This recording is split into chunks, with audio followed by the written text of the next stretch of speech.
우연히 일어난 일이 내 삶을 바꾸어 놓기도 합니다.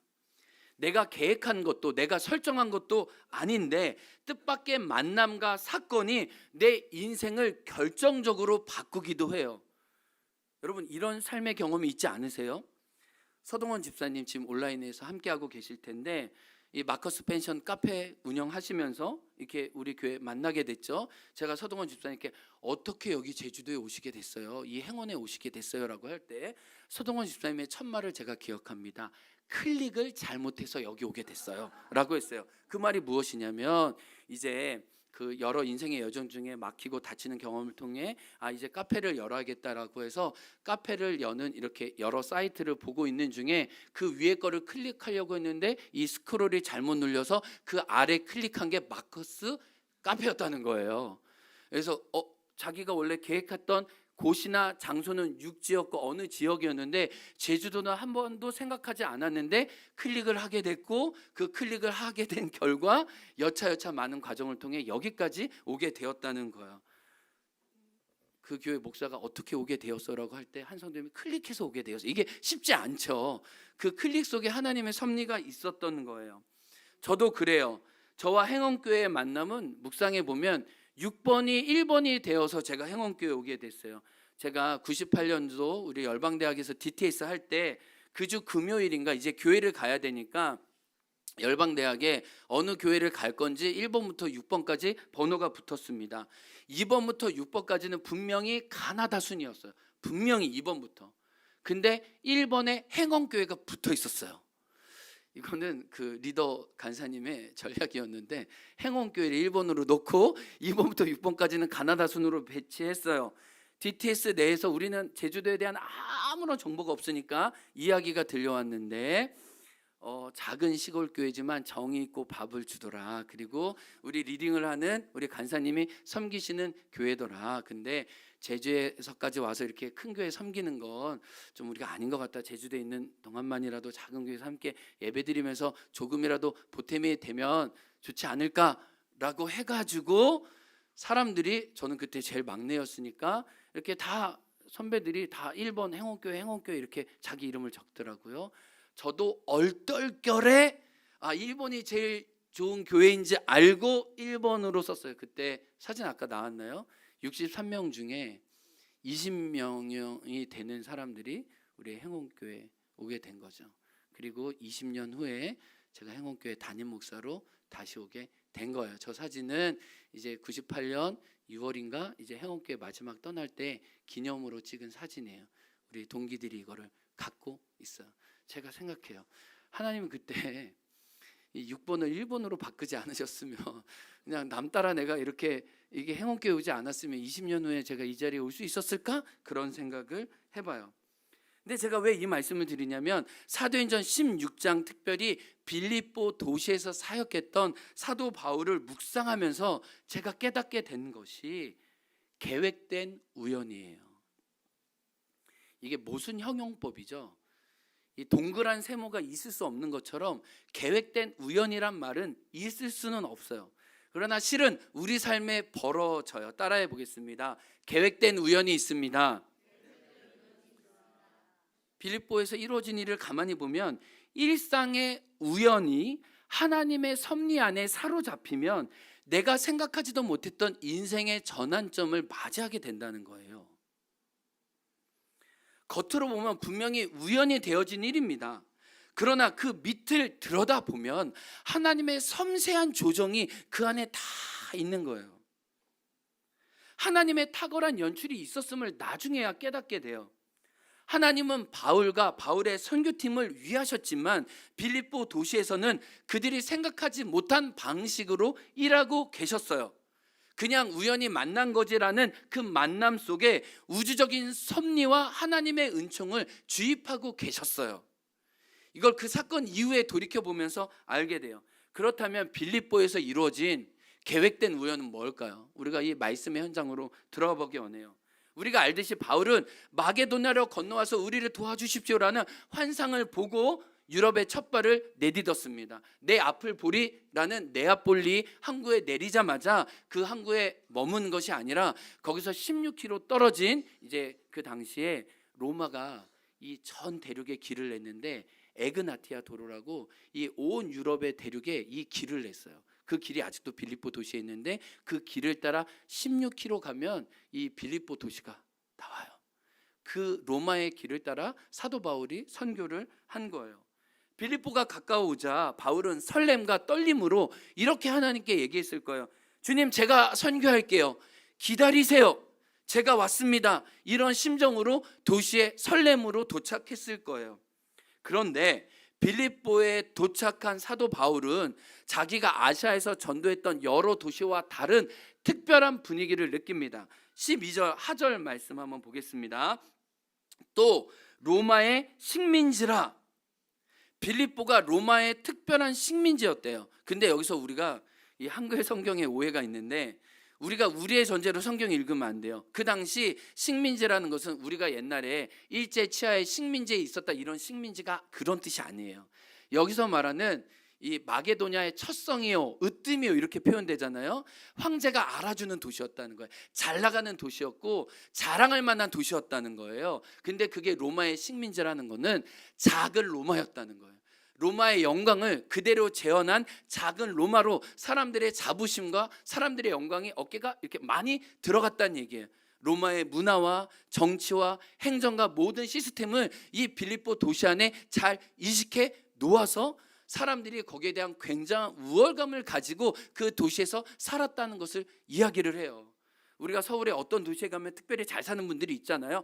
딱 이야기만 들어도 대단한 분들인데, 그런 것처럼 빌립보 도시에 살았다는 것은 작은 로마의 그 영광과 그 권세를 다 안고 사는 사람들이네라는 당연한 전제가 있었다는 표현이에요. 근데 빌립보 역사가 어떻게 되냐면 알렉산더 대왕이 있었잖아요. 알렉산더 대왕의 아버지 이 빌립이 이 도시를 세워서 그 아버지의 이름 따라 필립이에요. 이렇게. 그리고 알렉산더 대왕이 다스릴 때 전략적인 요충지로, 왜냐하면 이 아시아 땅을 먹기 위해 전략적인 요충지로 사용했던 땅이 이 빌립보예요. 그리고 이제 알렉산더 대왕의 제국 헬라 제국이 무너지고 난 다음에 로마가 이 빌립보 도시를 먹으면서 이 빌립보를 전략적으로 사용하는데, 이 황제를 위해서 용감하게 싸운 이 군사들에게, 장군들에게 빌립보 도시를 하사해요. 너 여기서 살아. 너 이제 그만 싸워도 돼. 왕의 영광과 위엄을 가지고 그들에게 땅을 다 분할합니다. 그래서 빌립보 도시에 보면은 그 로마 시민권을 가지고 있는 사람이 아주 많았어요. 누구도 건드릴 수 없는 권세와 능력을 가지고 있는 신분이 있었어요. 그래서 빌립보서 3장에 끝절에 20절인가 21절에 이렇게 하죠. 너희는 로마 시민권 가졌다고 자랑하지 말라. 우리는 그것보다 더 좋은 시민권을 가졌는데 우리는 천국의 시민권을 가졌다. 너희가 로마의 시민으로 살지 말고 천국의 시민으로 살라라고 얘기하는 게, 그 당시 빌립보 주류가 그만큼 로마의 영광과 권세를 가진 사람이 가득 찼던 도시였다는 것을 이 본문 자체가 알려줘요. 그러니까 로마 시민으로 살아가는 빌립보 시민들은 부족할 것이 없다는 거예요. 이전에 바울이 보았던 환상은 뭐였죠? 굶주리고 너무나 절박하고 빨리 와서 가까이 와서 우리를 도와달라고 한 환상을 보고 첫째 번 도시로 들어간 게 빌립보였는데, 빌립보 도시는 복음을 받을 준비가 전혀 되어 있지 않았어요. 왜요? 너무 부유했어요. 너무 잘 나갔어요. 너무 가진 것이 많았기 때문에 바울의 복음이 필요하지 않았어요. 제가 이 유적지 본 것 중에 빌립보 도시가 가장 유적지가 잘 보존되어 있었어요. 그 땅에 이제 지진이 나고 또 흉년이 들기도 하고 자연재해를 통해 이 도시 자체가 그냥 싹 몰락됐어요. 그래서 우리에겐 더 좋은 게 이 도시 유물 자체가 거의 그대로 많이 남아요. 물론 건물들은 다 무너졌지만 동서남북 사방 1km 되는 이 유적지가 고스란히 그 영광이 얼마나 큰지를 알 수 있어요. 그런데 이 빌립보 도시가 성곽이 이제 좌우로 1km 되는데 산 아래 있어요. 산 위에는 황제를 섬기는 신전이 있어요. 이방 신전도 있고. 황제가 그 마을을 보면서 이렇게 얘기해요. 내가 너희의 주다. 내가 너희의 왕이다. 나에게 절하고 내 말을 따르면 이 모든 혜택을 내가 너희에게 줄 거다. 그러니까 로마 황제의 복음이 이 빌립보에 너무 가득했기 때문에 예수의 복음이 들어갈 자리가 없음을 보고 사도 바울은 낙심하고 하나님이 이게 뭐지요? 라고 질문할 수밖에 없었어요. 그래서 12절에 보면 수일을 유했다고 분명히 표현해요. 여러 날을 빌립보에 머물렀지만 자기의 복음에 관심을 갖는 사람들이 없었다는 것을 알게 돼요. 마게도냐 환상을 보고 설레이는 마음으로 빌립보에 가서 예수를 전하고자 했지만 이미 사람들의 귀를 닫았고 황제가 주는 복음에 이미 만족한 도시였기 때문에 예수의 복음에 관심이 없었어요. 이게 사도 바울의 첫 번째 고민이었어요. 또 두 번째 고민은 뭐냐면 사도 바울의 기존 선교 전략이 통하지가 않았다는 거예요. 바울은 새 도시에 가면 일단 어디에 들어서죠? 회당에 가요. 왜냐하면 회당에 유대인들이 있기 때문에 유대인들은 기본적으로 하나님에 대한 정서와 개념과 가치가 있습니다. 그래서 하나님이 약속한 구약의 메시아가 이 땅에 왔는데 그 메시아가 예수임을 변증하고 알려주면 유대인들을 급격하게 예수님께 나오는 수가 많아요. 그리고 이 유대인의 회당이 중요한 게 뭐냐면 유대인의 믿음을 이방인들도 이제 회심을 해서 개종자들도 회당에서 같이 예배를 드렸기 때문에 유대인의 회당에 들어가기만 하면 이방인에게도 유대인에게도 복음을 전하고 그 회당을 중심으로 교회가 새롭게 만들어지거든요. 그래서 우리가 살펴보지만 고린도 교회는요 회당장이 두 번 회당장이 있었는데 두 번에 걸쳐서 회당장이 다 예수님을 믿어서 회당장 옆에 교회가 새로 세워져요. 이게 놀라운 역사가 사도 바울이 일단 회당을 중심으로 전도를 했기 때문에 이 빌립보 이 도시에 들어가서도 회당을 여러 날 찾았을 거라는 거예요. 그런데 오늘 본문에 보면 유대인의 회당이 없었어요. 이 말은 유대인이 없었다는 거예요. 여러분 회당이 세워지기 위해서는 유대인이 몇 명이 필요하면 10명이 필요해요. 아브라함이 하나님 이 땅에 의인 10명만 있으면 이 땅을 하나님 용서해 주십시오 이렇게 기도했던 거 기억하죠? 유대인들의 10명에는 공동체를 이루는 최소 단위예요. 10명이. 근데 10명이 없었다는 거예요. 그 당시 성경학자들은 빌립보 성 안에는 최소 5,000명에서 7,000명이 살았을 거라고 봐요. 이 건물 규조나 시스템을 볼 때 5,000명에서 7,000명 그리고 빌립보 이렇게 밭 농사하시는 분들 일하시는 분들 주변에 흩어진 분들까지 하면 최소 5만 명에서 7만 명이 저녁에 살았을 거라고 생각해요. 핵심은 이 빌립보 성 안에 이 5,000명에서 7,000명. 근데 빌립보 인구를 적게 잡아도 5만 명인데 거기에 유대인이 10명도 안 된다는 것은 0.02%도 안 된다는 거예요. 아니 건너와서 도우라고 하나님의 음성을 보고 이제 나의 민족에게 회심한 이방인들을 통해 복음을 전하려고 했지만 0.1%도 안 되는 유대인들을 만나지 못한 굉장한 낯설음 속에 있었다는 거예요. 바울은 이런 무거운 마음과 깊은 고민을 안고 안식일에 예배할 곳을 찾습니다. 여러분 유대인들은 안식일에 어디를 가죠? 당연히 회당에 가죠. 근데 오늘 본문에 보면 회당이 없기 때문에 유대인 전통에 따라 어디로 가요? 강가로 가요. 왜냐하면 이스라엘 백성이 바벨론에 포로되었을 때 회당이 없기 때문에 그들이 바벨론 강가에서 고향을 향해서 울면서 기도하면서 이 안식일을 지켰거든요. 강가에서. 이 전통을 따라 유대인이었던 바울도 회당이 없으니까 회당에서 예배를 드리지 못하고 말씀을 나누지 못하니까 강가로 간 거예요. 이스라엘 향해서 또 안식일을 기억하면서 하나님께 예배하러 안식일 강가로 나아간 거죠. 안식일에. 그때 무슨 질문을 했을까요? 주님, 빌립보에 왜 보내신 거예요? 제가 수일을 유했지만 여기에 보내신 이유를 저는 알지 못하겠습니다. 하나님 답답하고 모호합니다. 길을 닫으시더니 길을 여셔서 우리를 보내시더니 빌립보에서 왜 문을 닫으시는 겁니까? 하나님 우리는 예배할 곳이 없어서 이 안식일 날 쫓기고 쫓겨서 이 강가에 올 수밖에 없습니다.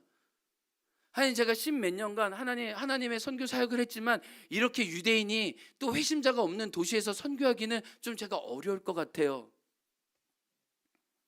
그런데요 그런 질문을 안고 나아갔던 안식일 그 강가에 우연한 만남이 섭리적인 사건으로 전환이 돼요. 13절 보세요. 바울의 선교팀 4명이 강가로 갔을 때 이미 안식일을 기억하고 예배하는 여성의 무리들이 거기에 이미 앉아 있었대요. 13절 문밖, 여기서 문밖은 이 빌립보 이 성 안의 바깥을 말하는 거예요. 강가에 나가 거기 앉아 모인 여자들에게 바울이 말을 하기 시작했다는 겁니다. 성경학자들은 이 강가의 여인들이 왜 모여 있을까? 안식일에 그 이유는 한 가지밖에 없어요. 이들은 하나님을 예배하고 기도하기 위해 이미 모여 있던 거예요. 바울이 그렇게 찾고 싶었던 이 개종자, 회심자를 원하고자 했었지만 아무도 만나지 못했는데 나는 그냥 안식일에 예배하러 가려고 했던 그 장소에 이미 하나님을 아는 지식을 가진 여인들의 모임이 있었다는 거예요. 14절에 보면 하나님을 섬기는 루디아가 이미 거기에 있었대요. 이걸 통해 뭘 알 수 있어요? 루디아는 회심한 개종자였다는 걸 알게 되죠. 그러나 하나님을 아는 지식을 가지고 있었지만 하나님을 아는 지식을 충분히 가지고 있지 못했어요. 그러나 유대인의 전통을 따라 안식일을 기억하고 자기가 가진 진리를 몇몇 여인들과 나누고자 그 강가에 있었던 거예요. 그 여인 중에 한 명 루디아와 바울의 선교팀은 만나게 되는 거예요. 이 빌립보 이제 도시에서 한 차로 정말 5분만 가니까 루디아 기념교회가 있어요. 루디아 기념교회. 한번 사진 보여주시겠어요? 이 루디아 기념교회 딱 입구를 보면은 오른쪽에는 이제 루디아 상이 있고 그 맞은편에는 이제 사도 바울이 있어요. 그리고 이 교회 안에 들어가면은 이건 좀 다른 말인데 여러분 그 로마 카톨릭은 우리 기독교와 다른 게 이 예배당 안에 그들은 이제 고해 성사하는 곳이 곳곳에 있죠. 그래서 로마에 가보면은 고해 성사도 다양한 말로 할 수 있어요. 프랑스 말로도 할 수 있고 스페인어로도 할 수 있고 영어로 할 수도 있고 일단 국제적인 성당일수록 국제적으로 고해 성사를 해요. 근데 그리스 동방 정교회 같은 경우에 고해 성사가 없어요. 또 이렇게 달라요. 근데 거기는 지성소가 있어요. 지성소가. 그래서 지성소에서 성찬을 나누고 성찬 분병 분장한 걸 나와서 사람들에게 해요. 이 지성소는 사제만 들어가요. 그러니까 독특한 그 신학이 있어요. 우리 개신교가 가지고 있는 신학이 있는 것처럼. 근데 이 제사장이 들어가는 이 지성소 안에 한쪽에는 예수님의 상이 있고 예배당 안에 들어가면은 루디아와 사도 바울과 그 일행들이 있고 바닥에는 이제 건너와서 우리를 도우라는 그 음성을 따라 순종했던 사도 바울의 여정들이 이 모자이크로 다 나와 있어요. 제가 여기서 묵상하게 된 것이 있어요. 그걸 좀 여러분하고 잠깐이지만 영상으로 현지에서 찍었습니다. 한번 영상 보고 말씀 나누겠습니다. 영상 한번 보여주세요. 안녕하세요. 여기는 빌립보에서 조금 떨어진 루디아 기념교회입니다. 우리 유럽의 첫 발 내딛고 난 다음에 첫 번째 회심자가 우리 루디아였죠. 우리가 여기서 생각해 보게 되는 것은 하나님이 인도하시는 걸음에는 하나님이 만나게 하시는 만남이 있다는 것을 보게 됩니다. 여성 최초 어떻게 보면 기업 사업하는 저기 아시아에서 자주 옷감 장사를 했던 그 여인이 빌립보에 와서 장사만 했지 예수님을 만날 거라고 생각을 했겠어요? 어떻게 보면 믿음으로 떠나왔던 그 본토 친척 아비집을 떠나왔던 자기 고향과 아시아를 떠나왔던 바울이 만났던 곳이 한 여인이었습니다. 근데 이 한 여인을 통해 교회가 세워지고 이 세워진 교회가 실은 사도 바울의 많은 선교 사역을 연결하는 걸 보면 하나님은 작은 만남을 늘 우리의 가는 길에 예배해 주시고 무명하지만 유명한 이 루디아 용사를 기념하는 교회에서 하나님의 역사를 생각해 보게 됩니다. 루디아가 이제 사도 바울에게 세례를 받죠. 그 세례를 받았던 그 기념 예배당이 저기 있고 이제 세례를 이 강가에서 받았을 거라고 생각이 됩니다. 정말 첫 번째 유럽 최초의 세례를 생각하면서 이 물의 세례가 임하길 원하고 또 복음의 길이 열려지는 교회가 있기를 소망해 보는 시간입니다. 제가 이때 시간이 없어서 퍼포먼스를 많이 못했어요. 일행들하고 이렇게 같이 가느라고 쫓겨가지고.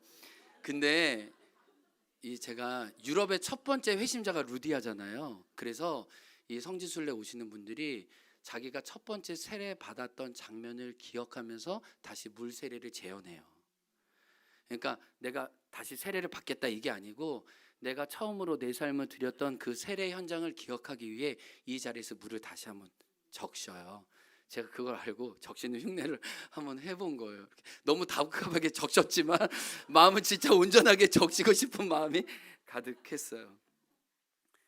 근데 이 강가가 아직도 물이 유유히 흐르고 있어요. 루디아 여인이 세례를 받았던 그 강이 지금은 많이 이렇게 폭이 좁아졌어요. 왜냐하면 퇴적층이 많이 쌓여서 옛날에는 굉장히 컸는데 이제는 이렇게 이렇게 물은 흐르지만 이렇게 폭이 굉장히 좁아진 걸 볼 수 있어요. 근데 오늘 이 사도행전을 기록했던 누가를 보면 누가는 이 현장에 동행했기 때문에 그에게 어떤 일이 있었는지 자기가 목격한 것을 증언합니다. 14절에 보세요. 하나님을 섬기는 루디아라 한 여자가 바울의 말을 듣고 있을 때에 주께서 그 루디아의 마음을 여셨다고 얘기해요. 바울의 말을 따르게 하셨다고 얘기합니다. 여기서 중요한 것이 주어예요. 주어가 바울이 아닙니다. 누가는 그 현장에 있었기 때문에 그 현장을 이렇게 표현합니다. 바로 주님께서 루디아의 마음을 열어주셨습니다. 저는 그 현장의 목격자로 분명히 설명할 수 있습니다. 말씀을 따르게 하신 주체가 바울이 아니라 하나님 자신이라는 거예요. 바울이 말을 잘해서나 논증을 잘해서가 아니라 하나님이 여인의 마음을 준비시키시고 무장해제시키셔서 말씀에 반응하셨다게 하셨다는 거예요. 14절 하절 말씀 보면 주께서 그 마음을 여셨다. 이게 여셨다는 표현이 여성적인 표현인데 헬라어로는 여인이 자궁에서 첫 아이를 내어놓을 때 첫 태생에 여셨다라는 의미가 이 의미예요. 그러니까 그냥 회심자가 됐다는 말이 아니라 이제 하나님의 복음이 이 땅에 심겨져서 수많은 회심자가 일어날 거라는 첫 열매, 첫 태생의 의미로 하나님께서 하나님의 선교를 이미 그 땅에서 하고 계셨음을 보여주는 증거로 너가 하는 게 아니라 내가 하는 거야. 이걸 알아주면 좋겠어라고 루디아 여인을 증거로 세우셨다는 거예요. 누가가 말하는 것은 분명합니다. 하나님이 하나님의 첫 회심자를 스스로 낳으셨다는 거예요. 그러면 바울과 그 선교팀은 뭐예요? 산파로 조력자로 함께 했다는 거예요. 이미 하나님에 대한 소식을 아시아에서 듣고 이 빌립보에 온 거예요. 근데 바울이 아시아에서 복음을 전하라고 했지만 아시아에서 복음을 막으셨잖아요. 근데 하나님은 그 사도 바울의 소원을 아시고 어떻게 하세요? 아시아에 준비된 한 여인을 500km 떨어진 빌립보 성에 심으셨고 빌립보 성에 하나님을 경외하는 그 여인을 바울을 통해 만나게 하신 거예요. 안식일 이 강가 이름이 강기티스 강가거든요. 바울은 이렇게 고백했을 거예요. 선교는 이미 하나님이 하고 계셨구나 라는 거예요. 바울의 임무는 하나님을 위해 일을 완수하는 것이 아니라 하나님의 선교 사역에 합류하는 것임을 깨닫게 된 거예요. 이게 중요합니다. 내가 미션으로서 완수해야 되는 어떤 그 미션의 그 완주로서가 아니라 하나님이 이 유럽, 이 첫 땅에서 알려주신 것은 내가 하니까 너는 목격자와 증인으로 나와 함께 할 수 있느냐. 내가 주어가 되고 너는 나를 따라오는 거야. 너가 주어가 아니야. 난 이걸 너에게 알려주기 위해 내가 너의 환경을 막은 거야. 그리고 나의 때, 나의 시간에, 나의 장소에서 나의 사람을 내가 너에게 보여준 거다라고 얘기하세요. 사랑하는 성도 여러분, 이 본문이 저와 여러분에게 주는 메시지가 있습니다. 하나님은 능동태예요. 우리는 늘 수동태예요. 하나님이 앞서가셔요. 우리는 따라가야 해요. 우리는 하나님의 하신 일에 반응하는 감격과 기쁨을 누릴 뿐이지 우리가 주도해서 하나님을 따라오라고 말할 수가 없어요. 우리는 이루어진 일에 감격하면서 기뻐하면서 그분께 영광과 찬양을 돌리는 사람이에요. 그리스도의 삶은 이미 안식일 그 강가에 하나님의 만나게 하신 그 사람을 보고 놀라워할 따름입니다. 이게 실은 저와 여러분의 삶이라는 거예요. 그렇다면 우리가 하나님의 주권을 인정하고 그분의 하신 일에 반응하고 즐거워한다면 우리에겐 두 가지 태도가 있을 거예요. 첫 번째 태도는 겸손이에요. 왜냐하면 하나님이 하시기 때문에 나는 정말 거기에 숟가락만 얹는 거예요. 숟가락만. 우리 이보희 집사님이 그런 얘기를 한 것 같아요. 간증문 중에 하나님이 하신 일을 나는 목격하고 즐거워하고 보고 온 거예요. 필리핀 선교팀이 내가 무엇을 하려고 하는 것 같지만 이미 하나님이 해놓으신 일을 그냥 누리고 즐거워하다가 온 거예요. 그게 오늘 본문의 말씀에 보면 선교예요. 내가 주어가 돼서 내가 뭔가를 이루겠다가 아니라 이미 하나님이 그 땅에서 하신 일을 보고 하나님은 선하셨네, 하나님은 오르셨네, 그걸 감격하면서 그냥 산파 역할로 조력자 역할 하다가 오는 거예요. 우리가 그래야 겸손할 수 있어요. 나는 슈퍼히어로가 아니에요. 하나님이 하시니까 나는 그걸 잘 주목하고 반응할 뿐이에요. 따라합니다. 하나님 되시게 합니다. 여러분, 하나님을 하나님 되시게 하면요, 자기 이름을 드러내지 않아요. 그 자기 이름이 드러나지 않아도 괜찮아요. 여러분, 오늘 성경을 한번 보시면, 저는 여러분이 주일날 성경책을 가지고 오길 원해요. 14절에 보면 똑같은 말이 2번 나와요. 두아디라시에 있는 두아디라, 그리고 중간에 뭐 하나님을 섬기는 루디아, 두아디라, 루디아, 이게 원래 똑같은 말이에요. 여러분 모르셨지만 루디아는 사람 이름이 아니에요. 두아디라 도시의 또 다른 이름이 루디아예요. 그러니까 루디아는 자기 이름을 가진 게 아니라 두아디라의 여인이었음을 통칭하는 거예요. 이런 거죠. 우리 집사님 나주시잖아요. 나주 배 유명하죠. 그러면 나주 배댁 이런 거예요. 춘천 닭갈비댁. 이수경 권사님이 이수경 권사님 이름을 지우고 행원 당근댁 이렇게 부른 거예요. 그러니까 루디아는 자기 이름이 없어요. 실은 빌립보서에도 다른 여인의 이름은 나와. 내가 유오디아와 순두개에 권하노니 너희는 제발 싸우지 말고 한 마음을 합쳐라. 다른 여자 이름도 나오고, 뭐 클레멘트에게 명하노니 그는 나의 동역자요 나와 함께해서 이름이 나오는데요. 두아디라시에 있었던 이 두아디라 댁이라고 얘기했던 이 루디아 댁은 자기 이름이 빌립보서에 나오지 않아요. 그는 온전한 거름이 됐어요. 온전히 썩어졌어요. 그리고 빌립보 교회를 세우는데 진심으로 함께했어요. 루디아는 이런 마음이 있어요. 내 이름이 드러나지 않아도 돼. 주님의 이름이 드러난다면. 근데요, 하나님은 유럽의 첫 번째 회심자로 루디아를 높이시잖아요. 우리가 겸손하고 낮추면 내 이름이 무명인 것 같지만 충분히 무명이면 하나님이 하나님의 때에 충분히 우리를 유명케 하세요. 우리는 내가 유명해지거나 내 이름을 높이는 거에 관심을 갖지 않아도 돼요. 내가 겸손하고 하나님이 하신 일에 반응하면 내 이름이 드러나지 않아도, 내 영광이 채워지지 않아도 그것으로 충분합니다라고 고백하는 거예요. 아멘. 그래서 우리가 하나님이 주어가 되시고 하나님이 이렇게 당신의 일을 하시고 우리가 거기에 반응하기 시작하면 우리는 조금이라도 겸손할 거예요. 그리고 교만한 본성이 올라올 때마다 우리 자신을 부인시켜서, 주님, 제가 주님을 더 주목할 수 있도록 하나님 저를 좀 낮춰주시고, 하나님 제 마음이 주님 앞에 가난하기 원합니다, 이런 마음이 될 거예요. 저는 이 사순서를 보내면서 우리가 겸손하게 원해요. 이거 겸손하는 건 내가 자기 비하를 한다는 게 아니라 하나님의 일을 목도하면서 우리가 우리의 자리를 찾을 수 있는 것은 겸손한 자리밖에 없습니다. 루디아, 두아디라, 춘천 닭갈비댁, 행원 당근댁으로 불려도 지금 저는 아무 문제 없습니다.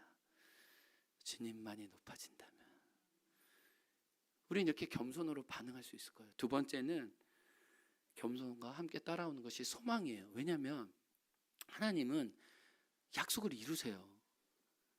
하나님 우리에게 약속하시는 분이시고 그 약속을 이루세요. 근데 그 약속을 이루시는 게 우리 때와 우리의 시간과 우리 장소가 아니지만 결국은 하나님의 섭리 안에 그것을 이루신다는 거예요. 하나님은 나의 계획과 설정 범위 밖에서 일하시지만 우리를 위해 일하고 계세요. 하나님은 바울 선교팀을 위해 일하고 계세요. 처음에는 바울은 그것을 느끼지 못했지만 이 안식일을 강가에서 하나님은 나를 넘어서는 방식으로 일하기 때문에 결국 하나님의 약속이 이루어짐을 마음속에 온몸으로 깨닫게 돼요. 신명기 29장 29절 말씀 한번 읽어보겠습니다. 개역 개정이에요. 시작. 감추어진 일은 우리 하나님 여호와께 속하였. 여러분, 하나님은 감추시는 분이래요. 하나님 우리에게 다 보이지 않으시는 분이래요. 우리는 다 보이지 않아서, 다 보지 못해서 답답하고 막막하고 의심할 때가 있지만 하나님은 극적인 반전을 위해, 우리 믿음의 성장을 위해 때로는 보류하시고 이렇게 들키지 않으려고 꼭꼭 숨어 계시다는 거예요. 새번역 성경은 이걸 이렇게 번역했어요. 읽어봐요. 시작. 이 세상에서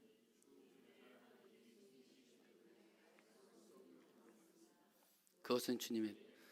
여러분 어떻게 번역했어요? 이 세상에는요 숨기시는 하나님의 일들이 가득 도처에 있는데 우리가 소망을 가지고 그 자리에 버티고 그 자리에 나아가야 그 소망의 약속이 우리에게 궁극적으로 나타나는 때가 있다는 거예요. 하나님은 전문히 숨기시는 거래요. 은밀하게 일하시는 거래요. 그러니까 우리가 약속을 가지고 믿음으로 계속 걸어가면 그 소망이 성취됨을 어느 순간 깨닫게 하시는 거예요. 내 원함대로 내 뜻대로 되지 않아도 낙심하지 않는 것은 찬송가처럼 주의 계획 믿기 때문이라 인 거죠. 숨기시는 하나님이 여러분에게 나타나서 밝혀주시는 때가 있다는 거예요. 지금 혹시 답답하세요? 억울하세요? 뭐 하세요? 하나님이 숨기시고 있는 걸지도 몰라요. 그러므로 소망을 가지고 좀만 기다려 보세요. 하나님, 제가 지금은 잘 이해하지 못해도 소망이 약속으로 성취되는 그때 더 탁월하시고 아름다운 하나님을 제가 고백하기 원합니다.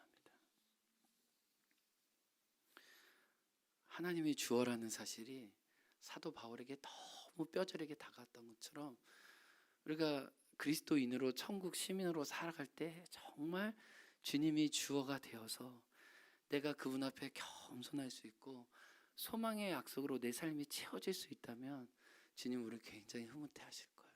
따라합니다. 겸손과 소망으로 하나님과 동행합니다. 오늘 우리에게 주시는 메시지가 첫 번째 하나님이 주어고, 그래서 우리가 소망과 겸손으로 주님을 따라간다면, 두 번째 말씀 뭐냐면 하나님은 바울에게 계속적으로 당신의 말씀을 현장에서 확인시켜 주신다는 거예요. 따라합니다. 현장에서 말씀을 확인시켜 주신다. 그래서 우리가 자로나 우로나 치우치지 않고 믿음의 정도로 걸어갈 수 있도록 하나님 우리를 응원하세요. 지켜주세요. 하나님의 사람을 붙여주신다는 거예요. 여러분, 빌립보는 부족함이 없는 도시라고 했죠. 하나님의 이끄심을 따라왔지만 현실은 그렇지 않았잖아요. 그런데 강가에서 주님의 말씀이 참인 것을 한 여인을 통해 확인합니다. 여러분, 사도 바울이 유럽에 어떻게 건너갔어요?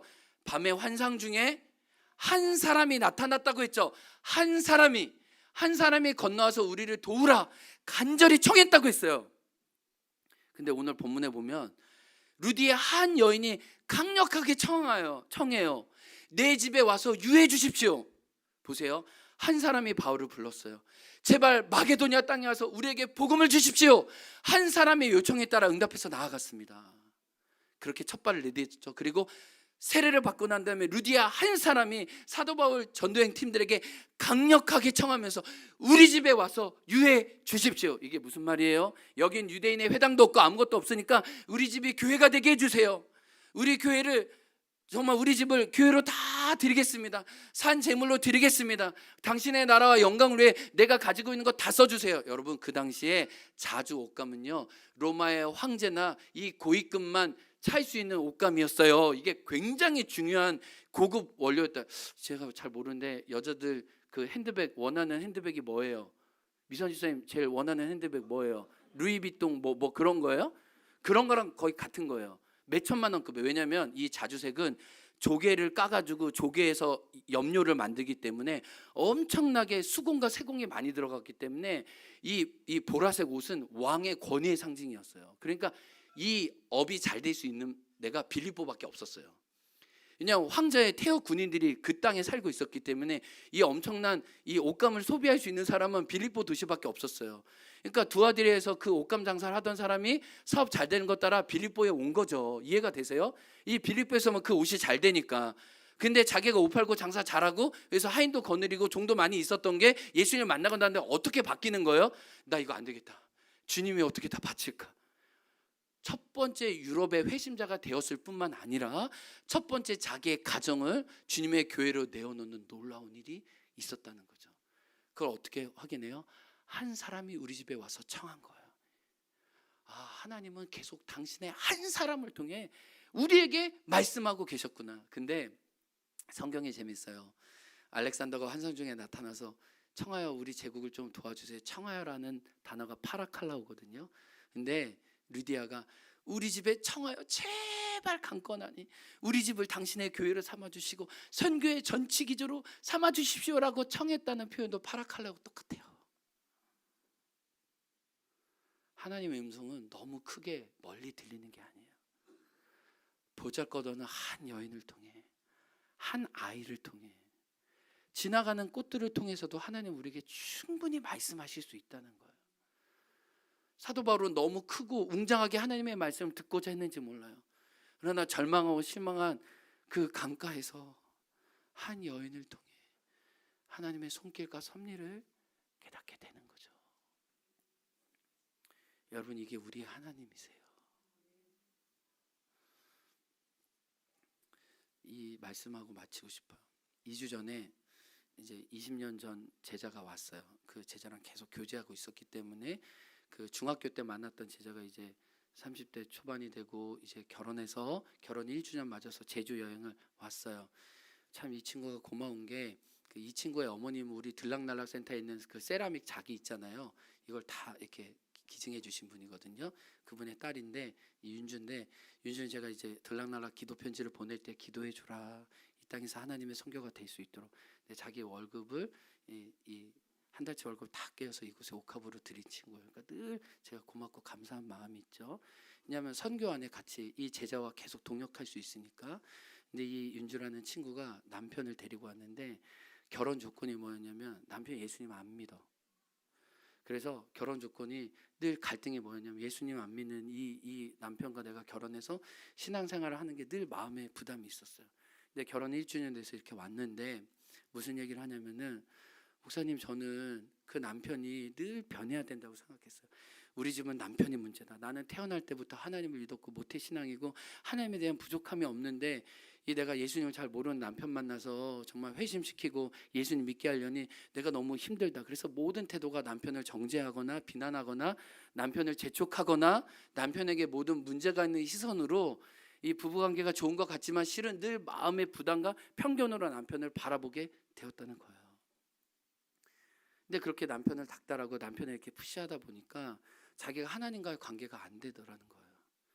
어느 날 하나님 앞에 나아가는데 하나님이 자기에게도, 근데 윤주야, 너는 그 남편이 변해야 된다고만 남편을 독촉하거나 비난하지 말고 너가 결혼해서 나를 따라오는 여정을 나는 더 굳건히 너가 시작하길 원해.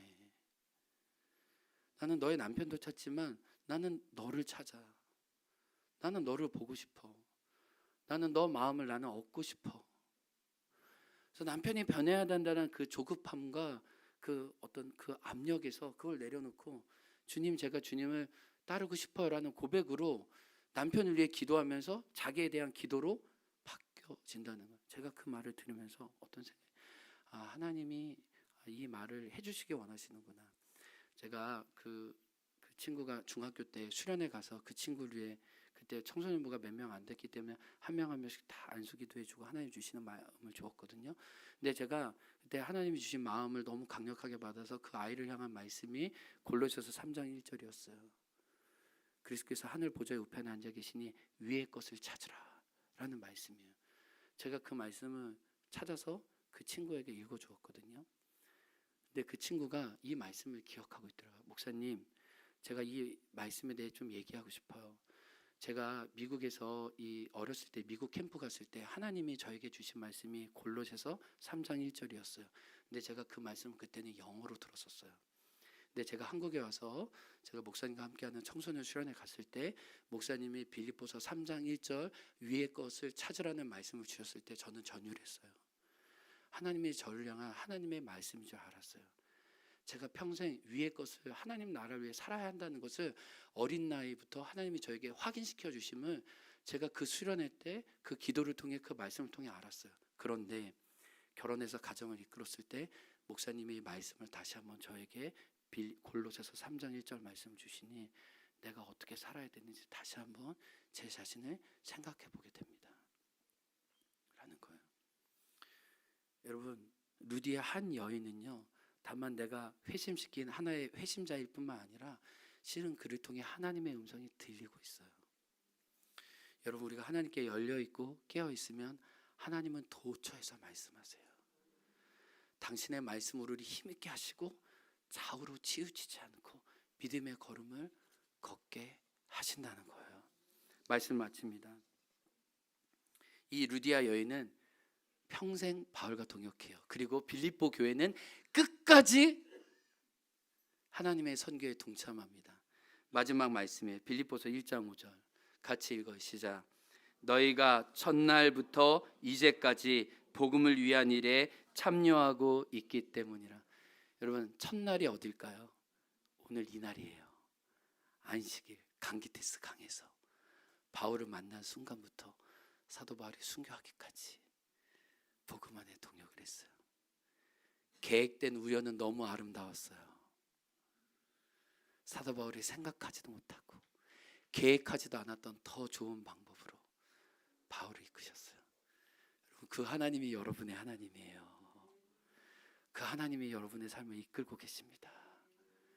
우리의 우연 속에 하나님의 섭리로 이끄시는 그 은총을 매일마다 경험하시기를 주님의 이름으로 축복합니다. 우리 같이 일어나서 말씀에 응답하면서 찬양해요.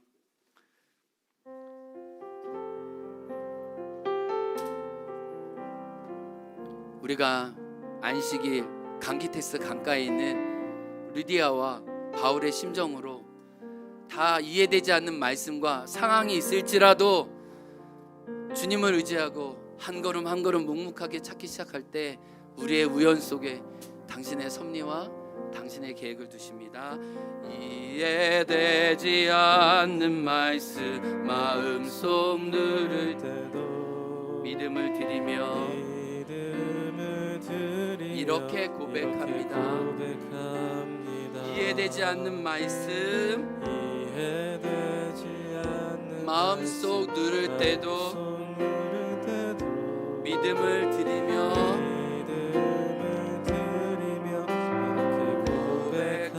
다시 한번 이해되지 않는 상황 마음속 누를 때도 이해되지 않는 상황 마음속 누릴 때도 믿음을 드리며 이렇게 고백함. 이해되지 않는 상황 마음속 누를 때도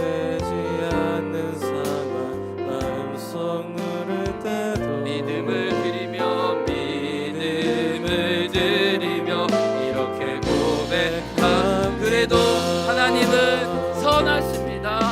그래도 하나님은 선하십니다. 그래도 주님 뜻은 완전합니다. 주님 뜻은 완전합니다. 그래도 하나님 선하십니다. 그래도 하나님은 선하십니다. 그래도 주님 뜻은 완전합니다. 그래도 주님 뜻은 완전합니다. 그래도 하나님은 선하십니다. 그래도 하나님은 선하십니다. 그래도 주님 뜻 완전합니다. 그래도 주님 뜻은 완전합니다. 그래도 하나님은 선하십니다. 그래도 주님 뜻 완전합니다. 그래도 주님 뜻은 완전합니다.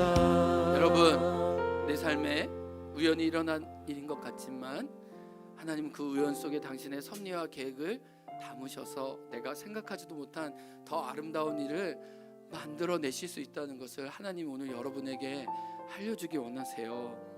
여러분, 혹시 답답하고 뭐하고 줄 것 같으세요?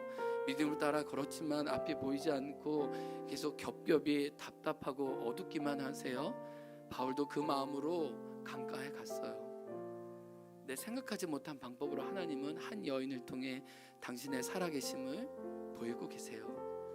그리고 그 작은 만남을 통해 온 유럽 땅이 주님께 돌아오는 아름다운 복음의 동력을 하게 해주셨습니다. 여러분, 우리에게 이런 작은 만남이 있어요. 작은 우연으로 보이지만 하나님이 여러분을 기억하세요. 하나님 여러분을 돌보세요. 하나님 여러분을 위하시지만 여러분의 생각 너머로 일하세요. 우리 이렇게 기도해요. 이해되지 않는 말씀과 상황이 있는데요, 그래도 결국 주님은 선하세요. 그래도 결국 주님은 완전하십니다. 그 주님을 끝까지 따라가게 하여 주옵소서. 우리 주여 한창하고 통성으로 기도하겠습니다. 주여, 주님 우리에게 말씀해 주시고 알려주셔서 주님 감사합니다.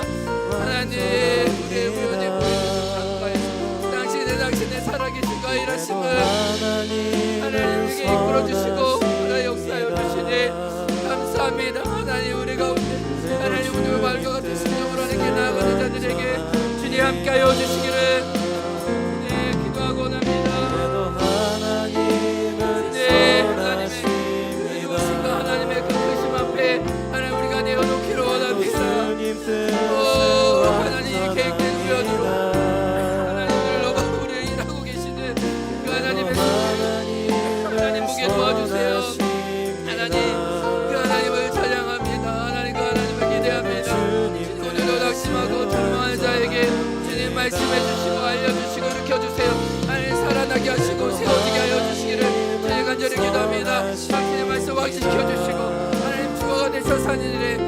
반응하게 도와주시고 응답하게 도와주시고 주자력 있게 도와주시기를 주님 간절히 기도하고 원합니다. 주님,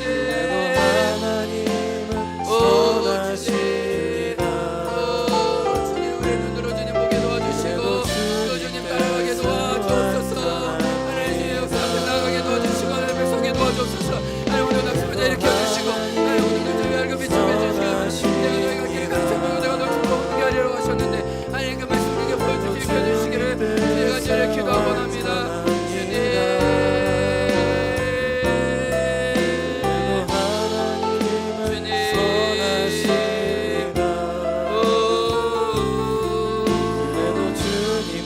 같이 고백해요.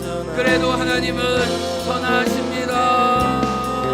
그래도 하나님은 선하십니다. 그래도 주님 뜻 완전합니다. 완전합니다. 그래도 하나님은 선하십니다. 그래도 주님 뜻은 완전합니다. 하나님, 사도 바울이 이해하지 못하는 숨어 계시는 하나님을 안식일 강기테스 강에서 나는 나다, 나는 너의 하나님이고 너를 위하지만 너를 넘어서는 방식으로 여전히 신실하게 아름답게 일하고 있다. 사도 바울이 기대했던 것보다 더 좋은 것을 주셨던 하나님, 우리의 계획과 우리의 설정을 넘어서는 일들이 우리 삶의 도처에 있습니다. 그래서 우리가 많이 낙심하기도 하고 곤고하기도 합니다. 그러나 바울의 하나님이 우리의 하나님이니 우리의 삶을 주님께 드립니다. 그 하나님의 계획된 우연, 하나님의 신실하심을 맛보기 원합니다. 믿음의 눈을 들어 주를 보게 하여 주옵소서. 하나님의 선하심을 찬양하는 당신의 자녀 되게 도와주옵소서. 하나님, 오늘 그 하나님께 감사하며 11조와 감사와 여러 헌금들로 구별해서 드립니다. 이 헌금뿐 아니라 우리의 몸도 산 제사가 되어 주님과 동행하는 이 사순절 한 주 되게 하여 주옵소서. 감사하며 예수 그리스도의 이름으로 기도합니다. 아멘. 지금은 우리 구주 예수 그리스도의 은혜와 하나님 아버지의 사랑과 성령의 교통하심이 하나님의 신실하심을 끝까지 믿고 따라가기 원하는 당신의 자녀들 위해 지금부터 영원토록 함께하길 간절히 축원하옵나이다. 아멘. 주님.